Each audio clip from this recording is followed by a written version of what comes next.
All right, let's dive right into this explainer. Today we're unpacking a truly fascinating case from the Constitutional Court of South Africa, a case that completely blurred the lines between public duty and personal financial ruin.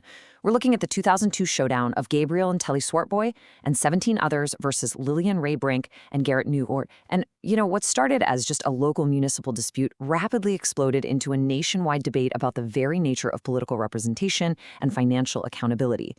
Think about this for a second. Should politicians have to pay for legal battles out of their very own pockets? Well, this is the exact high-stakes drama that 18 members of the Nakhla Local Municipal Council found themselves facing after a disastrous High Court review.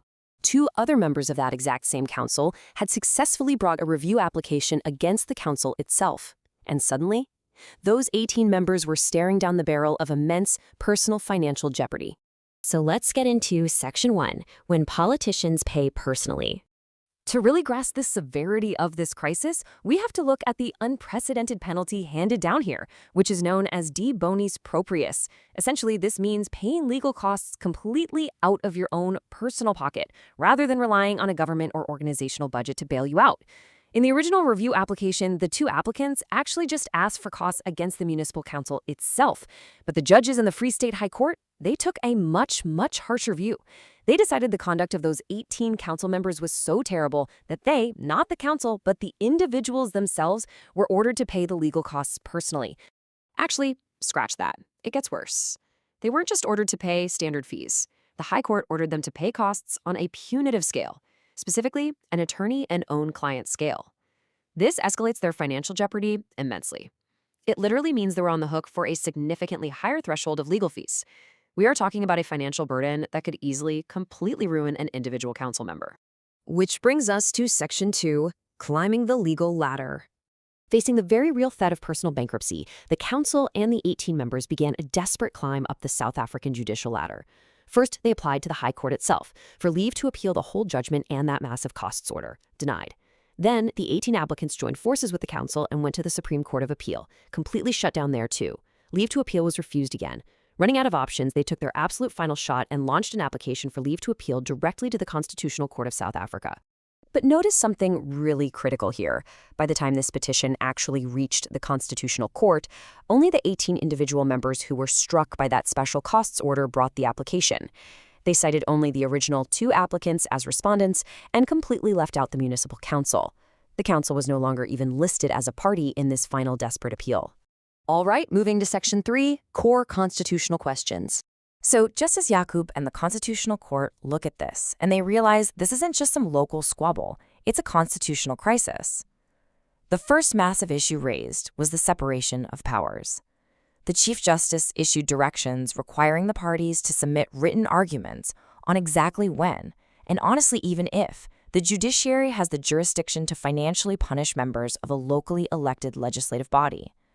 It asks such a fundamental democratic question. Can a court order members of a municipal council to pay de bonis proprius for court proceedings that concern the validity of the council's own internal decisions? And beyond just the separation of powers, the court had to determine the exact scope of legal privileges and immunities. Specifically, they had to interpret Section 28 of the Local Government Municipal Structures Act 117 of 1998. Like, what protections does this act actually confer upon members of a municipal council? Do those protections shield them from personal financial ruin when they're acting in their official capacities? And under what specific circumstances is it ever appropriate to pierce that shield? Let's look at Section 4, fixing a procedural flaw. Before they could unpack all those massive constitutional questions, the court noticed a glaring procedural hole that created an absolute trap. Think about the catch-22 here. If the Constitutional Court rules that the High Court was wrong, and these 18 individuals don't have to pay out of pocket, well, that massive financial liability doesn't just vanish into thin air. It almost inevitably falls right back onto the Nala Municipal Council itself. So you've got the individual members on one side and the municipal council on the other, inherently linked by this shared financial threat. Because the council had such a huge material interest in the outcome, literally, they might end up having to foot this entire punitive legal bill. Justice Yaqub and the Constitutional Court legally mandated that the Municipal Council of the Nala local municipality be joined as a party to the appeal. They simply couldn't sit on the sidelines while their financial fate was being decided. And finally, Section 5, the national ripple effect. Realizing this judgment was going to set a precedent for every single municipality in the entire country, the court officially invited several heavy-hitting national and provincial bodies to weigh in. They cast a wide net, reaching out to the South African Local Government Association, members of the provincial executive committees responsible for local government in every single province, and the national minister responsible for local government. By asking these major organs of state to submit written arguments, the court deliberately escalated a local NALA issue into a nationwide constitutional debate.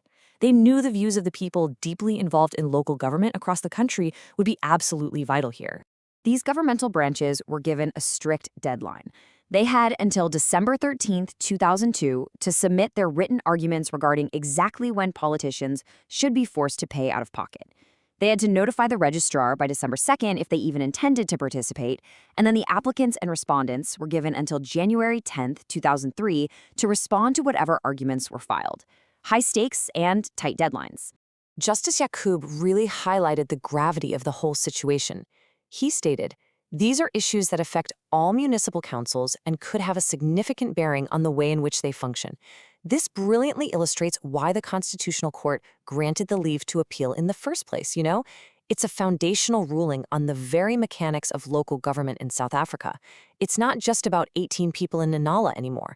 It's about the functioning of the entire democratic system at the local level. Ultimately, this case leaves us with a profound dilemma to consider.